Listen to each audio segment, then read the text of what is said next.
Welcome, welcome, welcome. Thank you for those of you that are joining me today live, for those of you watching the replay. As always, do a self-check before you start. It's important to do the self-check because it actually lets you know how open you are and how receptive you are. So if you're not in an open state, take a couple moments, drop in, feel your body. Because unearthing is the journey of becoming more of yourself in a world that will pile whatever it wants to on top of you. We have a couple people that I'm unfamiliar with that have signed up for the replay and some that are here live. So I'll just take a couple moments and reintroduce myself. Hi, I'm Stefania. I run a multidisciplinary coaching company where I really just come back to the reverence of the truth of who you are. And one side of my business, I focus on money and the reverence of wealth and the life that you are meant to be living. And then on the other side, we focus on the reverence of your nature. Whoever you actually are without all of the conditionings and all of the belief systems and all of the structures that aren't actually true for you. Unearth is my private mighty network and YouTube channel. And it's really the series of free teachings that I offer to allow people to an opportunity to get to know me, but also an opportunity to get to know themselves if they're not quite ready to work with me on a deeper level. So before I get started, I'll kind of walk you through what this looks like. While we do these calls live, those who are here live will actually get access to a Q&A portion with me that will not be available for replay. And those who are just watching the replay, so sorry you missed out. You're going to have to sign up and make sure you attend the next one. But at first, it starts with me giving a transmission, a teaching, a TED Talk, if you will. And your only responsibility is to lean back and receive what is here for you to receive. Not everything will land, but there will be something that you can take away from today and implement immediately into your life. And what that is for you, we are going to find out.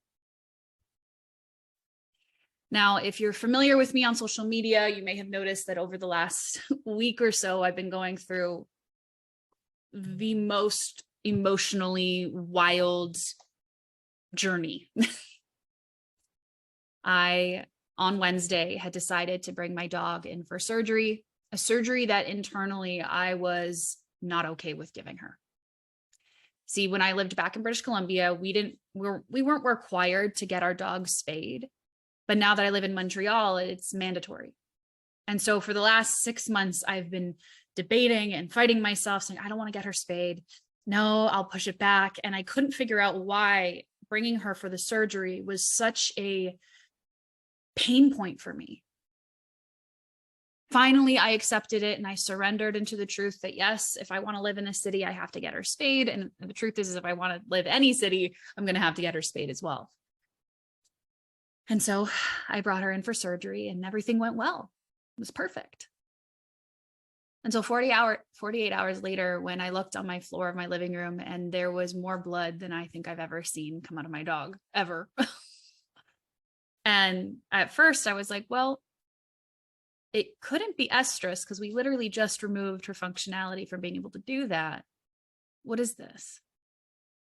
And then as I got closer to her lying on her dog bed, I started to see the pools of blood be a lot larger. Now, this is where you might feel it in your own body, the heart rate go up, right? The intensity. Maybe your hands are getting clammy, and feel free to check in the chat with what you're experiencing just in me sharing this part of the story. Notice how your body's reacting to it. And then I want you to find the one part in your body that is solid, consistent, and stable. Your body can feel 1,000 things, but I want you to just come back to that spot. Because in moments of deep panic, that spot is the one thing that will carry you through it. And so as I looked at the floor and there was blood everywhere, I was like, okay, well, panicking right now is not going to help anything. So I called our vet and they said, absolutely bring her in. And so I was like, okay. And so I gathered everything. I had to call Uber Pet because I sold my vehicle. I don't have a vehicle here. And I grabbed a towel, and as I'm waiting outside, the blood is now rushing out of her body. And I know I'm on the way to the veterinary clinic, so I don't need to panic still. Like, we're about to get assistance, but I could feel my heart rate start to go. And I could feel the way that I wanted to start latching on to stories about what was happening, even though I had no information. Nothing could really tell me what was going on or not going on. All I knew was that my dog was bleeding and that I was going to the vet. Well, we get into the Uber, and now I'm stressed out because the Uber driver wants her on the floor, but she won't get on the floor, and she's bleeding everywhere, and he's got this blanket, and I'm like, oh my God, what is happening? And all of a sudden there's just more chaos, as if there wasn't enough chaos with the fact that my dog is bleeding. And so I have my hand on a towel underneath her belly, just holding her and breathing into her back because I don't know what's happening. Finally, we get to the vet, and we're not even there 30 seconds when there is a pool beneath her. The vet steps out, looks at the pool, and you can see the panic on her face. But in that moment, I knew the panic wasn't the panic that I was feeling. So the panic that I was feeling was rooted in story of unknown and lack of trust. The panic that I was feeling was the gripping of control and needing to know everything and unwillingness to actually rely on the people who are good at this job. Until I paused and I came back to that stable place. And I remembered there's a reason why we use veterinarians. They're trained for this. And their panic wasn't that, oh my God, we don't know what to do about this. Their panic was, we need to do this now. So we take Roxy to the back. They're starting to run blood tests. They're taking her to x-rays, trying to figure out what's happening in her belly. When suddenly they realize that they actually don't know. That none of us know. That none of us have answers. And now I'm faced with the same mysterious unknown, and I am shaking. I don't feel secure. And so I surrender a little further. There was nothing I could secure myself in except the moment. Even though everything was going to shit, the present moment was the only thing I could tether myself to. And so while I cuddled with my dog on the floor, all of a sudden, I felt this little belief crawl up. What if I can't afford her surgery? This sense of insecurity of, oh my God, what if I have to put my dog down because of money? All of a sudden, I just start crying and I am bawling and I'm losing it. And then vet tech is like, oh God, I need to go grab the vet. And so the vet comes out and she's like, you know, what's going on? And I was like, what if I can't afford it? And so now I have the vet tech and the veterinarian freaked out about whether or not I can afford the surgery for my dog. And I'm spinning. And then I breathe and I slow down back to that stable, consistent spot. And I realize it doesn't actually matter if I can or cannot afford it because I will figure it the fuck out.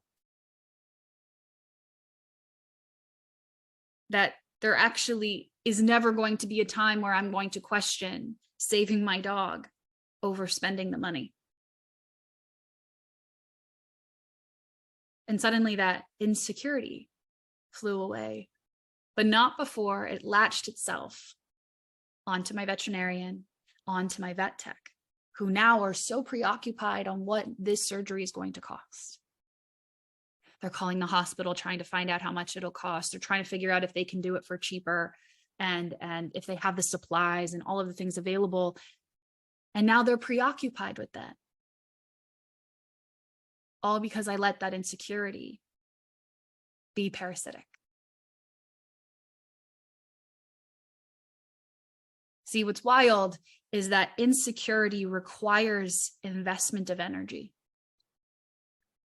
Because the moment I stopped investing energy into the fact of I may or may not be able to afford this, and I actually just invested my energy into it does not matter and I will figure it the fuck out, that insecurity no longer had power over me. That insecurity was now pointless. And now it was actually a little bit more complicated when I was talking to the veterinarians and being like, no, I'm going to spend the money that I need to spend to save my dog. And they're like, are you sure?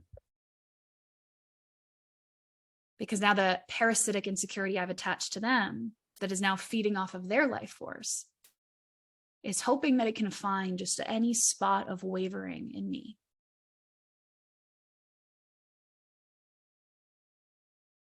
Insecurity is just a parasitic state, but security is eternal. You are never not secure. You've just lost sight of it. As everything was unfolding and we ended up choosing to go to the hospital, and the hospital took her, and there was debate of whether or not the surgery was appropriate or if she needed surgery, and oh my God, but there's a lot of blood. It was just chaos. Internally, there was this truth that I could feel that it was going to be fine.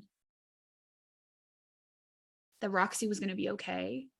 Roxy's my dog, if I didn't mention her name. That I was going to be okay, that the money would figure itself out. I mean, with a little bit of my work as well, but everything was going to be fine. And I could feel it. It felt like a silver plate in my body. Life presenting itself on a silver platter to me, that everything was going to be okay, that there was no experience or circumstance outside of me that was going to take that away. See, what's crazy about insecurity is that people think that, oh, secure people don't have insecurities. Well, here I'm going to ruin your day. Secure people have insecurities too. The difference is that someone who is rooted in their secureness, in their steadiness, is not so wavered by their insecurity that they can't address it, that they can't respond to it, that they can't nail it to a wall and move beyond it. But someone who is not rooted in that secure sense of who they are will go on whatever ride the parasitic insecurity wants to take them on. And you can draw it out, right? Like you can take the ride of your own crazy and see, where would I take that? And you could draw out this highly dramatic and highly intense experience. And you're like, wow, that is really the extent of which a parasite is willing to go to literally eat up your life force. And your life force is what makes life worth living. See, when we feel any level of insecurity, the most important thing you can do is just to name it. And I learned this a couple weeks ago, maybe a month and a half ago now, when I was on the phone with a girlfriend. We were talking about my love life, which I historically used to say was the funniest joke that I knew. And I could do a whole comedic stint on it. And I was talking to her, and I could feel myself dropping into this layer of vulnerability, into an unfamiliar place. Unfamiliar layer of vulnerability with her in our friendship, an unfamiliar layer of vulnerability with myself around love and relationships. And all of a sudden in my body, I could feel this like wet blanket of energy come up on top of me and like smother me almost. And I started to feel myself get smaller, and like everything started to contort physically in my body. Like I wanted to retract from life. And while I'm on the phone with her, I was like, oh, I just have to name this. I'm feeling so much insecurity right now. And I'm clear that it is not me. Your insecurities are not you.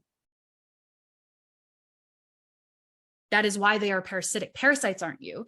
Parasites that live in the belly aren't you, but they will feed off of you. See, an insecurity, whether it's about your body, about your career, about your finances, about your love life, doesn't really matter. It's not you. It is simply a belief system, an orientation to the world outside of you that will feed off of you as long as you continue to feed it. By naming it and saying, wow, I'm really feeling like a layer of insecurity, and I'm aware that it is not me. It was like taking off this wet blanket and just looking at it. I'm like, that's gross. And returning to this place of security within myself. See, the way that you can also look at it, just to have a different frame, is we talk about insecurities like, oh, I'm feeling so insecure, and we internalize it. But if you really think about it, you could look at a logging truck or a cargo container. Things are either secured or unsecured, right? You are either so rooted in who you are, grounded in who you are, or you're not. And when you're not, any chaos outside of you will take you out, right? An unsecured cargo ship is likely to toss a couple containers overboard. An unsecured train is likely to dump chemicals in the Palestine, East Palestine, Ohio land, right? Unsecured things will absolutely be at cause of whatever happens outside of them.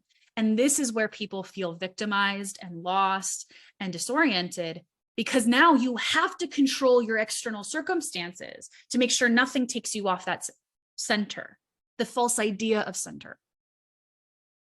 It's not really secured, but oh my God, I'm so insecure that if something happens outside of me, I'm going to be shaken off and things are going to fall out. I'm going to leak out. So now let me control what's happening here. Let me control the ocean of which this boat is rolling on. Let me control the weather that this train is moving through. Let me control the boyfriend that I'm relating to. Let me control the friendships that I'm connecting to. Let me control the conversations that I'm having, because if they go out of what I can premeditate and expect, then all of a sudden, I'm not even close to the false sense of security that I could have, because I'm still at the fundamental level not secured in who I am. See, when you start identifying that the insecurity is you, you will forget that security is actually who you are. You are secure, but you forget it. You detach, you unbuckle yourself from that plate, that silver platter within you that says, this is the life I'm supposed to have. You unconnect. And then all of a sudden you're at cause of whatever is happening around you. And then you feel like you are powerless. But when the insecurities are not you, suddenly you start to reassess where your energy goes. Why would I invest my energy in proving that my body isn't as pretty as the girls next to me? Why would I waste any time being insecure about my career when I could be where I am? See, this is where we actually get to step back and to kind of look at parasites and the mechanism of them in general and see how it applies to insecurity. Because a parasite, the one that lives in the body, we all have them. I know it sounds disgusting, but we all have parasites. We all got little bugs that are crawling around in our bellies. And the truth is that when we start to eradicate, when we start to release those parasites, they have protective mechanisms, much like how a mushroom releases its spores to protect itself and continue its lineage. An insecurity operates the same way. When we start to address our insecurities, they get really loud in attempt to reinforce themselves rather than just letting go. The continuance of us releasing and releasing says that eventually the parasite will leave. Eventually the insecurity will go. But in the belly, what it ends up looking like is you've got parasites that are releasing and then others that are latching on, trying to stay. And they cause what's called Herxheimer reactions. So this is when you feel like shit. You are nauseous, you're bloated, you're gassy, you're constipated, or you're diuretic. It's gross, right? Herxheimer's reactions are the medical reasons for it gets worse before it gets better. Unfortunately, pattern work is no different. So when you begin to practice securing yourself, the insecurities start to grip, right? You become more secure in your career because you're saying, you know what? I've never been at this level before. I've never been in this job before. I'm still learning. I'm still growing. I'm still establishing who I am. And then the insecurity comes and no, but we're supposed to know. We're supposed to know what we're doing. We're here because they expect us to know. And then all of a sudden, it's a battle between whether or not you will leave that layer of security within yourself to invest in the insecurity, or if you'll take a look at the insecurity and be like, nope, and actually let it release. They're protective. Our insecurities have so many protection mechanisms to ensure that they can continue to feed off of us. It's a type of belief system that is so extractive of who you are that the continuance of you providing your life, your energy towards it ensures that it continues. So what other protective mechanisms does it have? Well, the way that I've experienced it so far in my work around this is that insecurity needs to convince you that it's fine for it to exist, that it's essential for it to exist, right? So it'll say,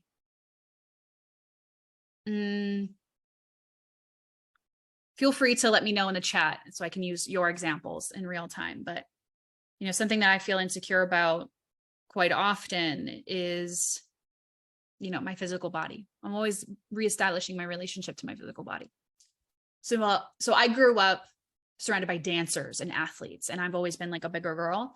And so there was always this like little insecurity that I needed to be skinnier, right? I needed to be thinner and I needed to be tighter.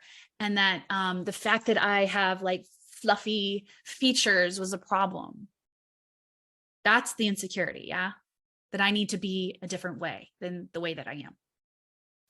The protective mechanism is now everything that establishes that you should be insecure about that thing.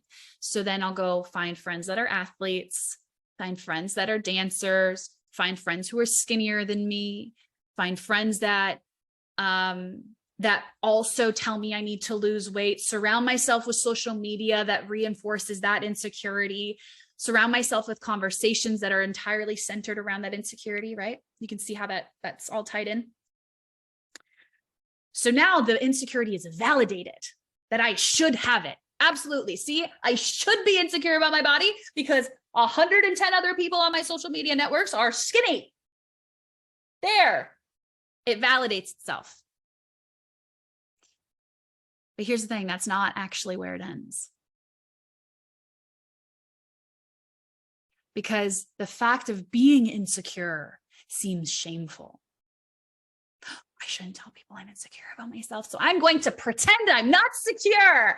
I'm just going to pretend that I'm not insecure and that things are fine and that I'm okay and that I love my body. So now we have body positivity.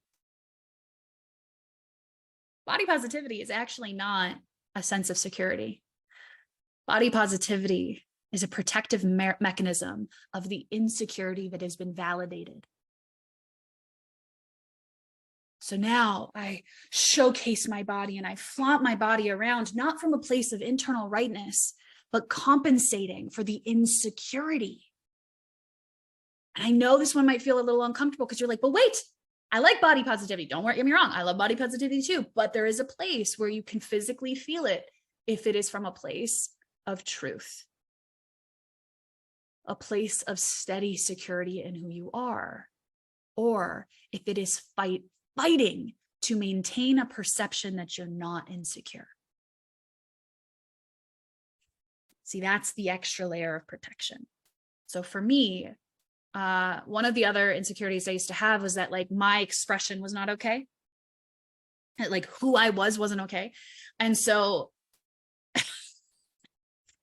cosmically, my life put me, the universe put me in this body as a soul in a family that I could never fit in with, right? Like cosmically, we can go there. But I would also feel the need to mask myself in 1,000 different ways. So I went to business school. I ran a startup. I was a financial controller for an international company. I was sponsored by the Business Bank of Canada. I went to Startup Fest. I built the wrong company. I've done a lot. And all of those things were done from this place of complete bravado, of this performance of like, look at me, I can fit in. I can do this. I can do what is expected of me. See, look. And it's an attempt to fight the insecurity, but while simultaneously validating that it should be there. Because if I actually was secure in my expression, I wouldn't need to fight. I would be able just to look at the insecurity and be like, okay, you're crazy. And toss it away. It's only from insecurity, when we are investing in the insecurity, that we are fighting to pretend it's not real, or investing that it's valid that we should be insecure.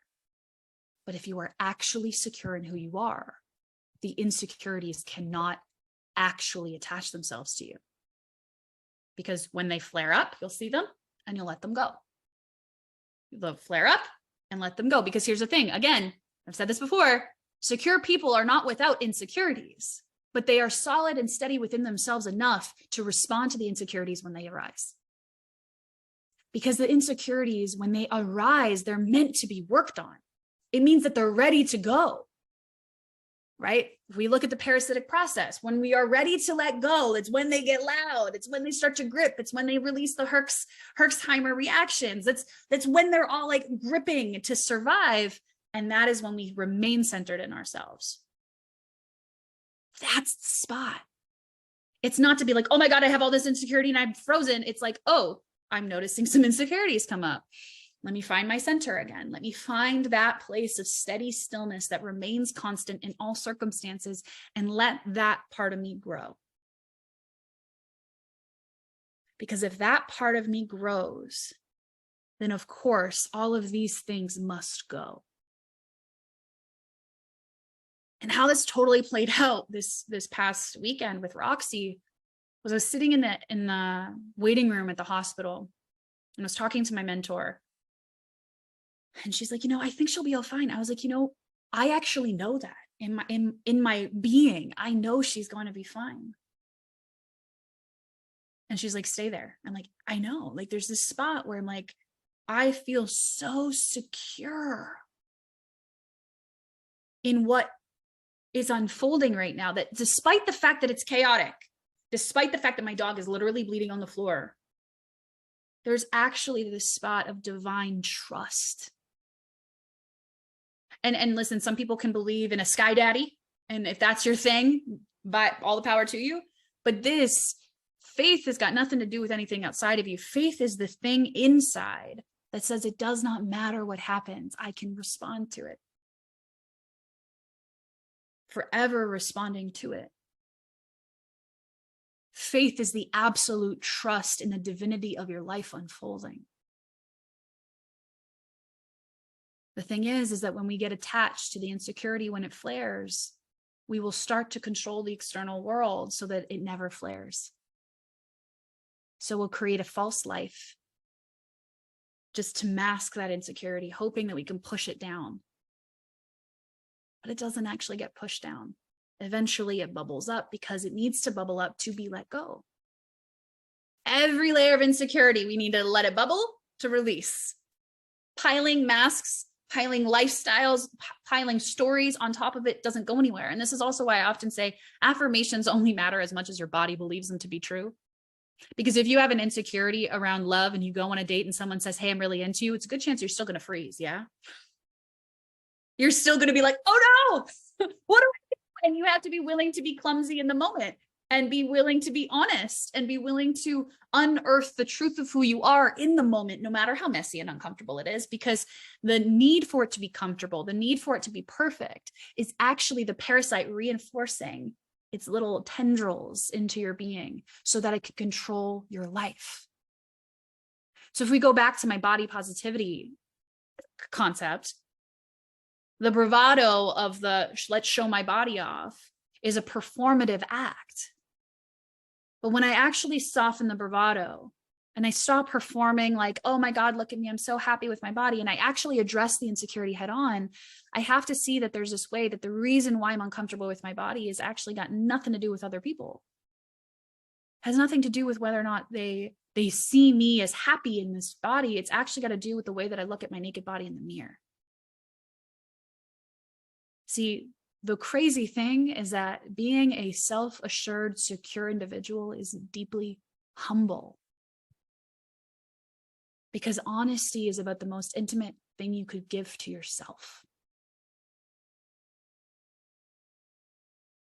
And ideally, once you actually begin to address those insecurities consistently, regularly, they no longer have a grip on you. And you're no longer scared to let them go.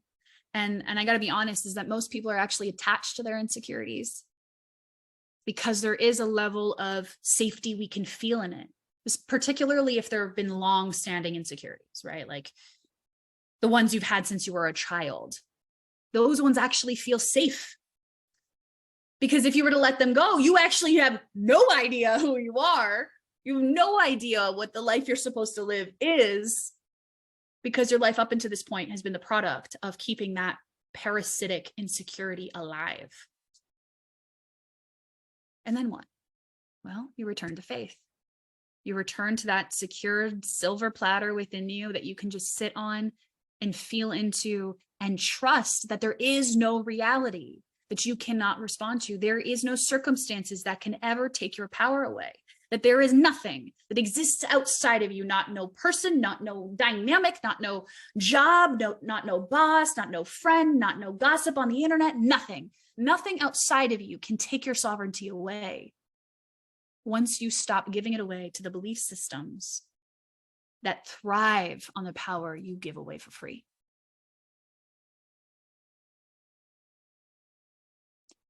Parasitic, and the reason why I use this word, is that if we feed our insecurities by buying into their bullshit or ignoring them and pretending they don't exist, they just get bigger. They become all consuming, and they will gladly eat you whole. But even worse than that, it's actually interpersonal. Going back to my story with my dog, did you see how my insecurity around, oh my God, am I going to be able to afford this surgery for my dog? It was a brief moment of insecurity, right? But in that moment, it latched onto my veterinarian. It latched onto my vet tech, who now became so consumed with money that now their cortisol levels are going up. That now their adrenals are going up. Now their hormones are all fluctuating, and now their body is now being consumed by whatever insecurities they have, whatever parasites they have been feeding. It's parasitic because it actually reacts with the insecurities of other people. This is why they often say, like, misery loves company, right? Misery is actually one of the protection mechanisms of an insecurity. Okay. So if I'm miserable and I make you miserable, it's because it's both feeding an insecurity within us. A totally secured person can be around someone who's miserable and not be affected because they're secured in who they are. I want you guys to really look at this. Like, whenever you meet someone who is like, what are they called? Energetic vampires. They're not doing anything. It is that insecurity in you that is feeding the belief system that you need to give your energy away. Because if you don't give your energy away, then something bad's going to happen, right? Almost everything that happens in your life is a byproduct of what it is you feed. And if you're feeding these things that would rather you be broke and broken, then when we look at our life, we see it as a byproduct of that. And that's why in my work, reverence is one of the biggest things that I talk about, because if you have a deep embodied sense of respect for the truth within you, that silver platter of consistency, of stability, there are certain things that you will not do. It just won't be a part of your life. You're like, oh, not uphold my boundaries? That's cuckoo cuckoo. Like, I'm absolutely not going to do that. I'm going to uphold my boundaries day in and day out because this is the most important thing I could do for me.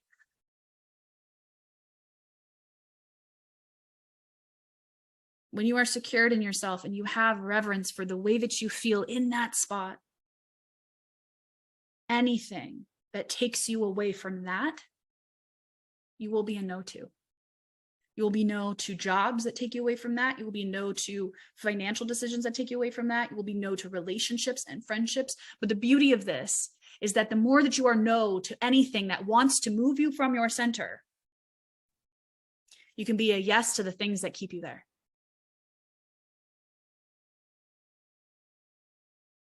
And that's what your life is going to be designed by. Can you stay here? Can you commit to this spot in your life And the moment you feel yourself tug because you want to people please, or you feel yourself being pulled because you're obligated to someone, or you're nervous, whatever it is, you'll be like, okay, I'm noticing that in myself. I'm noticing that I really want to sacrifice my sleep to go on this date with this guy. I'm noticing that I'm not actually letting myself eat because I want to get my house cleaned or whatever. You'll notice all of the ways that you actually are willing to abandon the spot. And as long as you can address them and you receive the reality you're presently in, you can respond to it differently. Just like I did on the phone with a girlfriend of mine, when the insecurity started to come up around love and relationships, I got to see it, acknowledge it, receive it as the present moment, and respond to it. And my response was, that's not me. That's just not me.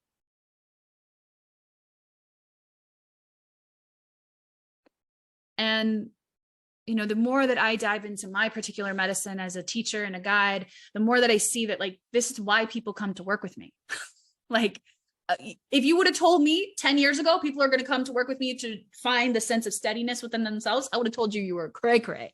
I would have not believed you, because 10 years ago, I was the girl throwing chairs across a sorority chapter meeting, right? I was the girl who was highly controlled, who needed everything to be perfect. And when life consistently knocked me on my ass, because we don't get to have that level of control, I ended up being hospitalized with a nervous breakdown, because I didn't understand how I was supposed to have life work, because I also had tremendous amounts of insecurity. Because if life didn't work for me, then I had this belief that I wouldn't survive, that my parents wouldn't survive, that we would be homeless. Like, it was absolutely insidious. But that's what parasitic insecurity does. That is why insecurity is parasitic. It's because it has all of these snowball effects to one little thing. But to this day, when people come to work with me, it's because they want to find security and steadiness in their financial world. And that's why they join a program like Bank or the Piggy Bank, which is an introduction to the work. And if they're an entrepreneur, they join Minted, right? And then there's the people who are like, yeah, the money thing, I actually trust will be a byproduct of my relationship to myself, which it is. Those are the ones who join me in SUPPLE. Because if you can find reverence for your nature, for who you are, then the money becomes a game you can play. Because you actually have the deepest sense of embodied respect for who you are. And therefore, you want to make sure your money matches that. And part of the reason why I'm doing these free Unearth calls is because I want you guys to understand what it is to work with me. One, what it is that I do, like what medicine I serve. And at the end of the day, I'm really of service to harmony and radiance. Harmony is not the control of the world. It's understanding that hurricanes happen in nature as much as peace, right? That we have to be in flow with the cyclical of life. That's what harmony is. Harmony is, can I respond to whatever is happening out there so I can maintain homeostasis in my current ecosystem? And radiance is that internal stillness that radiates and glows out. It is not magnetic. There is no pulling in. It is simply a call of, this is who I am. And trusting that those who are attracted to your brilliance will come.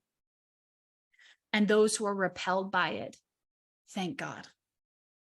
That is radiance. We want it to penetrate out of us so that it does the work on our behalf of finding out, who do I need to have boundaries of?